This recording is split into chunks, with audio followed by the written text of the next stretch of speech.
Hello and welcome to the continuing Winning with No-Till series. Today we're with the Grubb family, Gerald and Ben up at Mildmay, and we're going to talk about their no-till and other experiences here in Bruce County. So gentlemen, welcome and thank you very much for participating in this, and I look forward to the conversation. So I want to start with the aspect of just having to describe the farm. What's the history of the farm in terms of the journey from sort of when you took over, Gerald, to today? Well, we purchased this farm in 1978. About that time, I was farming with my brother and my father. My father was an avid plower. When he retired in 82, I basically retired the plow. So this farm has not been plowed since 1982. We went into more of a conservative heavy disc, and we did that until about 2000. At which point in time I changed planters and started into the no-till journey at that point in time. At this point in time, it's a corn, bean, wheat, cover crop rotation on a 3-year rotation. Okay. And Ben, who's currently involved in the farm? Dad, myself, and my son Alex, and my brother Josh. And from the picture that you'll see, quite a few others are part of the operation as well. Can we talk about the crop mix, which you did a little bit, but talk about that in relation to the soils. What kind of soils are you farming here? Well, I was always told it was Harrison low, but we did a non-farm research project out on the other farm, and there's actually 3 soil types within about 600 feet. Basically, Harrison loam, reasonably level, but we do have hills on the farm, which is not it is not an issue in the no-till situation. But you do some custom work for some people too on some more topography as well, correct? Yes. The thing we really strive on this farm is keeping it simple, because people get wrapped up in this no-till. I've got to have this, this, and this. My program is the KISS program. Keep it simple. Thank you very much. So, when we started into no-till, I was just seemed like I was totally lost. I really wanted to do it, in the late 90s. We worked at that, but it just seems that everybody was against it. You're going to be plowing in a couple of years, your soil's going to get so hard. But, as we travel along, you meet more and more people that just seem to come out of the woodwork. You can talk to them, and I don't remember who they were. The Innovative Farm Conferences was a great idea, but it just seems to come along. And, as much as people are going to talk about what you do and how you're screwing up, my also motto is enjoy life and just do what you and enjoy doing. And it's interesting that you'd say that, Gerald, because I'm kind of surprised how busy some farmers are. I don't know if they're really having any time to enjoy what they're doing. And farming is a great career. We should have the opportunity to enjoy it. That's right. And you have to go and do your thing. And to me, travel is a big part of my life, because I always felt that a holiday brought so much more information back to uh, was so informative to me. It just So anyhow. talk about a few of those little journeys. Oh, okay. Right off the bat, I always had the dream of hitting 7 continents before I was 60. And, when in no-till, you start doing this, and I'm reading a little bit of travel to no-till, but eventually you get to the center of the earth, to where you want to be. The other thing, when I first got in, which I really was a crazy thing, I was working with the Canadian Food Grains Bank doing projects, and it was a weird experience because I phoned up Guelph and asked him how to do no-till pumpkins. And there was a long pause on the phone, and they go, "This has never happened before." We did that for a number of years and had excellent results. And it can be done. You just have to think out of the box. So reason why you're in no-till? Is there a philosophy there? Part of it is you keep it simple, but other people would say no-till is really complex. A lot of years when I was just doing that conventional farming, I saw everything still blowing off. And the reality is, I am farming my grandkids' soil, preserving the soil for my grandkids. It's not my soil, it's their soil. And if I don't protect it, the way this farm was when we bought it to the way it is now, totally different soil. Well, I think it was Dave Brandt that had said, I was at a meeting one day and he said, just go out and blow oats on your corn ground. And this is in March. And so I went out and did that. And then I'm planting uh, into that because we were planting soybeans into it. And the difference was we got the oats is not very tall, but it's planting really easy. And, you look around the neighborhood and the wind's just the blowing. They're losing their toil. They can't see where they're driving because they're packing it so often. Further on in terms of the discussion on why no-till, people sort of cite costs and equipment, time, labor, soil health. What are sort of the factors that you think of when you're, you know, continuing to be happy with your no-till system? But back up. Why do you say why no-till? I would go, why not no-till? Like the costs are less. When I'm looking at my costs, my fuel costs, planting is 1.5 liters to the acre. Stripping now is 1.7. I can take a crop off for 13 liters. It's a big cost saving, time saving, horsepower saving, Equipment savings? equipment saving. Yes, you need little bit different equipment, but high-speed discs aren't cheap. My understanding is when no-till first came to North America, it really didn't include cover crops as part of that equation. And since we've incorporated cover crops into the system, work much better in no-till than they did previously. What's your experience with how the cover crops fit into the system? You're not doing no-till until you're into it 4 or 5 years. Putting a crop in no-till beans is not, to me, is not no-till. You've got to wait and let that soil adjust to the microbes changing. It's a time frame. 4 or 5 years is the time it's going to take. Ben, when we were talking before we started the session here, you had said that you were in no-till corn originally. You have moved to strip till. So, in terms of the overall farm, where does tillage fit in the system? Because it's hard to find anybody that is 100% no-till all the time, everywhere. So, where does tillage fit in? You mean for fence cleanup? Yeah. Okay, so that's where you do it. Occasionally you'll touch a spot or two up, but it's like our cultivator hasn't the teeth changed in 15 years. You can tell we don't use it. What about the strip till system? How wide and how deep is the strip tiller operating? It's working a 5-inch by 4-inch deep, roughly. It's not very wide. There are a lot wider units that work 10 and more inches up, and You have to try and stay on the strips. And one thing a certain number of people aren't watching when the planter is, we had a real challenge when we started stripping that our planter actually bounced.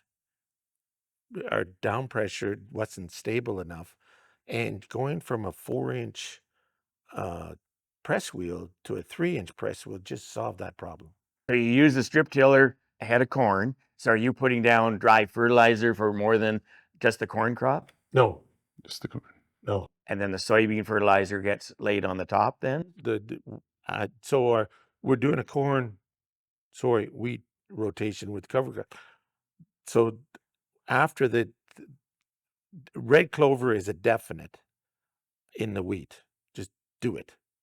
And then we will come along in about the third week of August and blow another 35 pounds on of oats, just at that point in time, because I don't want the oats that like a foot tall is enough for me.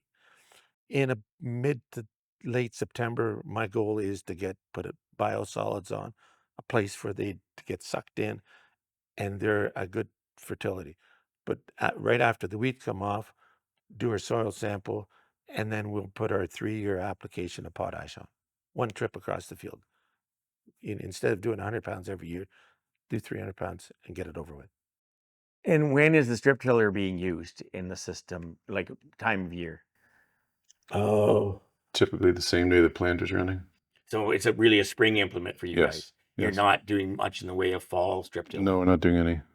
because of, We didn't. We did one trial a number of years ago, and we didn't see any benefit any more yield to that. And and it's interesting with new strip tillers, especially if they fall strip, their concern over erosion, it's all of a sudden very visible because I don't think they see the sheet erosion that was happening over the fully tilled ground previously, but now it's concentrated in those strips. And so you avoid that by doing your stripping in the spring. I think if we were in clay, we would almost have to do it in the fall, but that would be something that has to be played with, I think.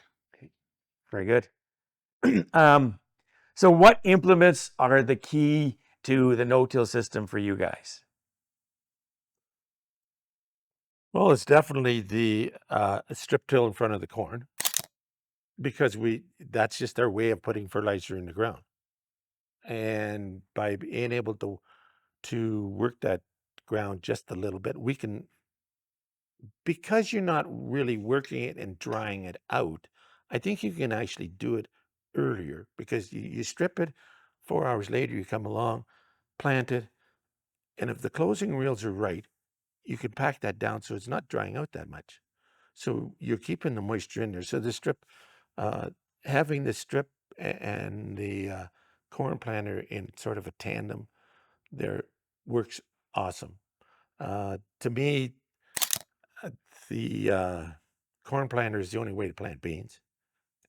Planting with what's that called? Controlled spill. Controlled spill. It just doesn't pay, because earlier on I told you we changed planters. One of the reasons we changed planters is I figured I could pay the planter off in the saving of soybean seed. It didn't take much, because in the year 2000 there was quite a difference, and if you go from 220,000 down to 175,000, that's a big savings and a much nicer job. So then we have a controlled spill drill, 30-foot drill, which works right back to back because of the width is the same. That's awesome when you're trying to do plots. That's the one thing. One of the reasons we went to that, we had a Great Plains drill that was, let's just leave it there. And the cover crop applicator, which is a spray coop with a Valmar mounted on it, does 32 rows, I think. Yeah. And we can side dress corn if we want to try cover crops in it, or that's the ideal thing to put cover crop, the red clover on. You're not worrying about and the oats, uh, 35 pounds to the acre is ideal. You don't want, it's just about the right number as far as I'm concerned. Any more than that is a waste of seed. Any less than that, you start to get gray spot. And that's what, $4 an acre for the oats. So less is always better when it comes to cover crops. Less is always better. And then to cover it up, finish up, we would run a 4730 John Deere sprayer. That's the other key thing, to be able to spray it when it's needed. And it does. It's also, we wide drop 28 on a corn. And Ben, you were saying that this is a new combine in the last year or so, and how is it residue management wise, and how important is the combine setting for setting up the rest of the no-till? It's a very important. This has the extra residue.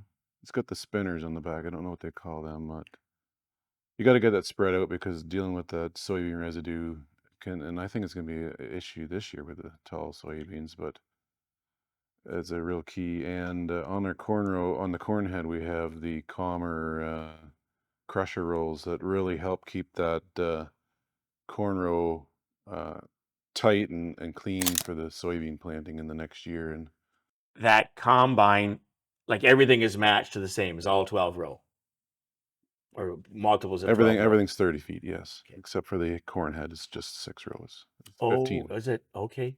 Yeah. And so this big combine with a 6-row header and great big tires for compaction fighting, that fits your system. Yes. Okay. Is it because of the hills and stuff? Why have you not gone to a 12-row header? Just being able to keep away you'd have to have a couple grain carts on the field, and just keeping the corn even on an 8 row is a challenge. So it fits with your manpower that's available Yes. in the fall. All the product is hauled with wagons. We're not a truck system. A 6-row can get me to the back of the farm, turn around, and we can empty coming home. You could go bigger. All you have to do to keep this thing is just travel a little faster. 12-row at 2 mile an hour is the same as a 6-row at 4 mile an hour, or 6 or 7 mile an hour. And I'm quite comfortable at that speed. And how far do you have to travel to, say, the furthest farm from the elevator? 3 mile. Yeah. Okay. So no, it's all very local. Okay. We might have touched on a few of these items, but when you think about no-till and people that sort of just can't get their heads around no-till, one of the things they always struggle with is this requirement for patience and waiting for that ground to be right. How do you guys deal with that when everybody else is out, or are you out ahead of them? Sort of how does your no-till system fit relative to how the conventional neighbors are making time work for them in the spring, especially? We're usually out ahead of the neighbors in planting corn, and because it's fit and it's ready. Yeah. It can be a little bit damp to no-till. And because you're not compacting the ground underneath. The coulters are bringing it up. Your weights, your ground is just a totally different set. So working it with a little bit damp, then a few hours later you can come through the plant and somewhat sealing it off. The temperature, and I've did actual soil test samples. I was out planting no-till. This was in the early years, and put a thermometer in the ground, make a round, come back in, go across the neighbors, check his work field out. It's the same temperature. And that's just within 1 round. What is the difference? Like, why, the negative part is saying you got to wait. Now, key thing is that you can't no-till wet ground. So tile drainage is important. And this is some of the things that we have worked on, that all our land now is tile drain, basically systematically tile drained. And that's been a challenge. We've worked at it over the years, but it's there now. And the farm is just, How important, like of all the components that make no-till work, how important is that planter? you only get the plant at once. And that planter that you have is center fill planter with 15-inch rows so that you lift them up to plant 30-inch corn. And so now when you're using a unit or corn planter to plant beans, what is your population versus when you use your control spill drill? We're all over the place because we do a fair bit of variable rate with it, but where are we on the bottom end? 100 25? 125 to 100, and in some cases we're up to 220, but 165, I guess, is our go-to straight rate. But And when you do that and you go and check your populations relative to when it was using the drill, big difference in the population that's emerged? First of all, I've never planted beans with a drill. Oh, okay. Right from the very start, corn planter was the way to go. And if I was my choice, I'd only own a corn planter, because we have tried planting wheat with a corn planter. That takes patience and you have to slow down. And we only gained 2 bushels. So back to control spill. Okay. Very good. So no, the corn planter is the go-to for everything. What are the hurdles that you deal with in no-till? And just to start the conversation, when we talk about about no-till to other people. You know, they often bring up fertilizer stratification and delayed planting and slow emergence. You know, what's your experience? Where, if any, are there any hurdles in your no-till program compared to, you know, those around you that are conventionally tilling? That's to me, I can't see any difference in emergence. Delayed planting, no. I think we're a day ahead. Uneven crop, no. I want my corn coming up as even in that 24-hour period. Uh, there's less cost in it. To me, it's less cost. Uh, Fertilizer? Fertilizer is maybe there's a bit of stratification, but our goal is to run it at least our potassium on the higher level because it basically is going to stay there. Phosphorus, we want to get it in the strip for the corn. So no fertilizer. There might be a bit of a stratification, not a concern of mine. How was the strip tillage decision made compared, because you used to do no-till corn, then you moved to strip till. Was that because of the fertilizer program? No, that was because the corn planter only had liquid plant fertilizer on it, and liquid fertilizer is twice the money for half the product. It was just too expensive, and we come across the When we went to the 12 row, right? yeah when we went to the 12 row, the 6 row had liquid and dry on. And Ben, you mentioned that strip till is not as aggressive as many strip tillers. It's pretty narrow and not too deep. So you're, you know, not sort of messing up the rhizosphere and stuff like that. You're trying to keep that soil life going and such.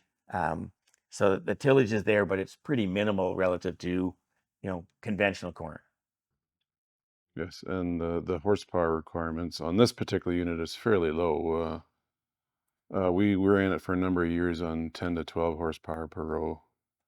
We do deal with a lot of hills, so right now we are running at a 25 horse but per row, but that Don Purvis unit is pretty low horsepower compared to other units that you've probably seen. And Okay, good stuff. And you know, when you look at the neighborhood and you look at yields and this type of thing, are you losing anywhere and being, you know, pretty much no-till dedicated? I don't think so. I would say we're gaining in every one of the. I I'm going to challenge anybody to our yields. Uh, Crops moisture is about the same. Weed control, you have to. It's a different spectrum, but you work with the weed control in any program. And you have the sprayer capacity to be able to keep up. That's right.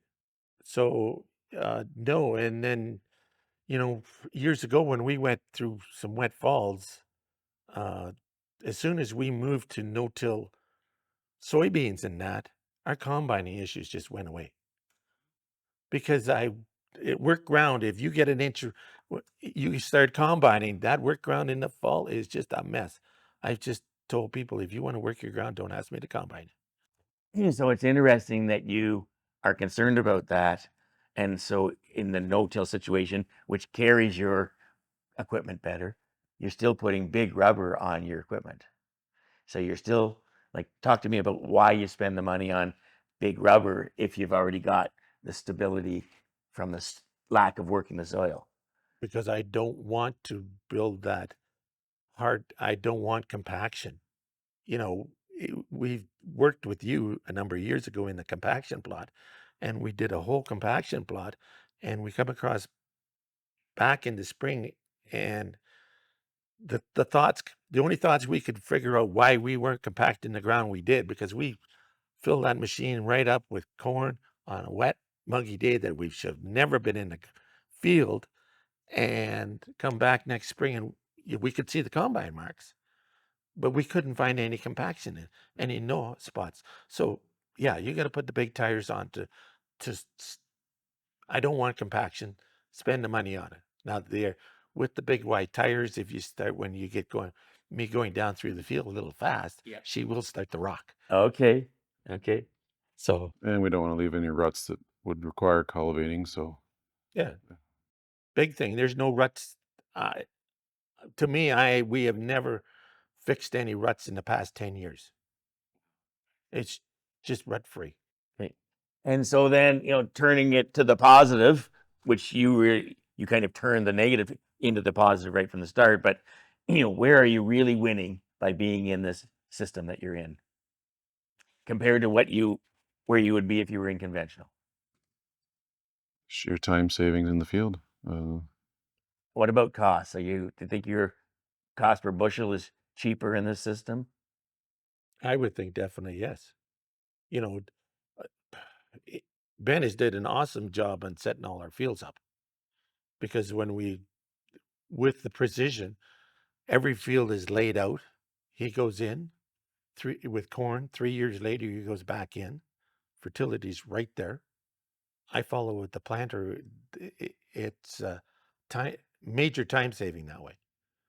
And the beans are planted side by side, or 7 inches off the corn row.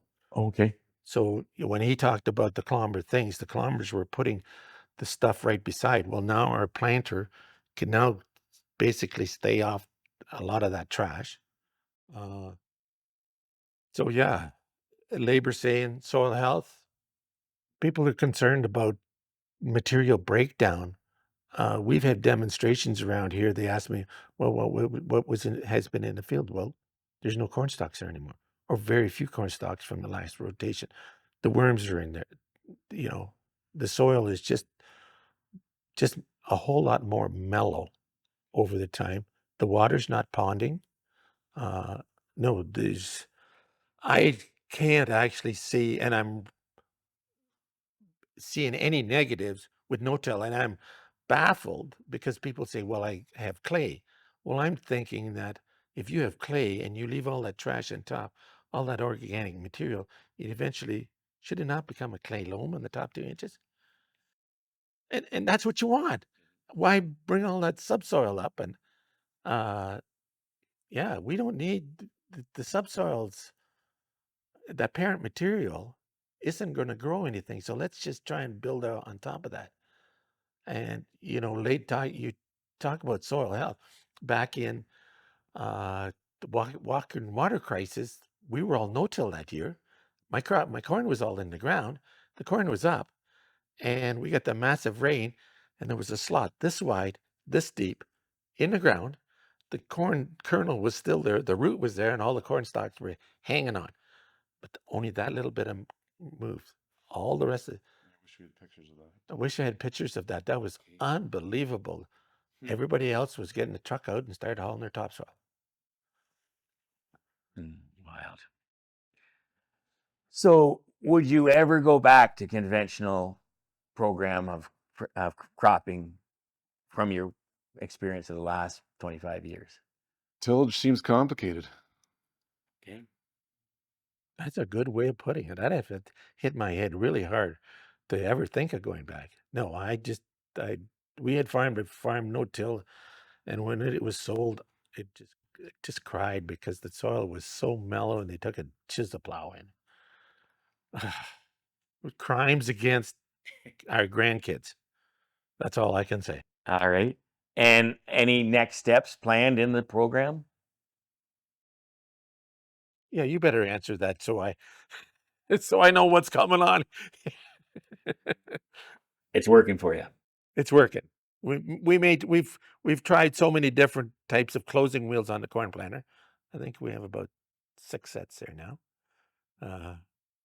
That's really the only, there may be a bit of But closing we've down. never really picked one that we like out of the rest. No. It's No. So that's the only thing that we're experimenting in. Okay. And so we're sort of winding up here, and you've been enthusiastic about your system and all the reasons why you do it. How should other people start to explore no-till if they're not satisfied with their current conventional system? What would be the first steps that people should take? maybe hire somebody to do some custom strip tilling for you and then plant in it with your own planter and just give that a try for a year. And Now, my question to you there, Ben, is would you custom strip and get them to custom planted because then it fits, as opposed to trying to put your planter on their stripper? We've done stripping for different people, and they followed along with their own planter with good success. And Okay. You have to be awake on the yeah, yes, planter. And you know that our planter will shift an inch or so. And I'm constantly watching that. It's not like you're totally daydreaming planting corn, Okay. but uh, no, that's I don't think there's not a whole lot of things that we would really explore. And people often talk about this sort of yield lag for 3 to 5 years to get into it. Has that been your experience? I would say no. I think it's more of a case of making sure your fertility program is correct. Don't just go spreading urea on if you need a nitrate fertilizer to get that corn started. I think that is more of the issue than actually the 3 to 5 years in. Maybe not start with corn, maybe start with soybeans and then move into wheat and make sure your chaff is spread. That's one of the biggest things we have known in no-tilling, because before we put the chaff spreader on the thing, you could see the waves in the corn, and with the precision agriculture, geez, the last 25 bushel in that strip. So that was awakening moment. We need it. You don't do no-till starting today. You do it when you take that crop off. How are you managing when you take that crop? Running an RTS through the field in the fall. We tried that. We parked it in the barn. We have a good one for sale. Okay.